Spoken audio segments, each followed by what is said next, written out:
দেখো এই গরমে একদম প্লেন একটা খাবার সাত সকালে তোমাদের সাথে আগে শেয়ারই করেছিলাম যে আমার একটা কুমড়ো গাছ হয়েছে।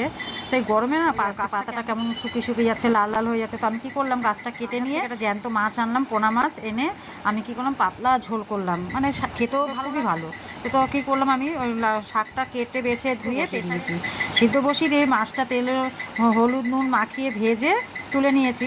তার মধ্যে দেখো শুকনো লঙ্কা আর পাঁচফোড়ন দিয়ে সাথে সিদ্ধ করা শাকটা ওর মধ্যে দিয়ে দিলাম। দেখো কত সুন্দর পাতলা ঝোল করেছি, যা খেতে লেগেছিল না কি বলবো।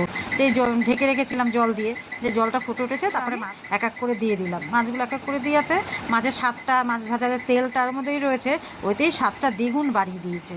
তো কী হবে, তো ওই মাছটা দিয়ে নাড়াচাড়া দিয়ে আর একটু ঢেকে রেখেছিলাম। ঢেকে রাখার পরে দেখো আবার একটু নেড়ে চেড়ে দিলাম, নেড়ে চেড়ে দিয়ে দেখি একটু ঝোল মুখে দিলাম, দেখি যে নুন ঠিক আছে নাকি, দেখলাম না ঠিক আছে।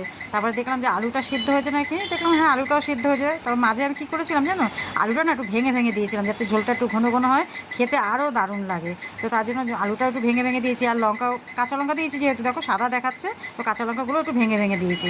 খেতে হেভি হয়েছিল।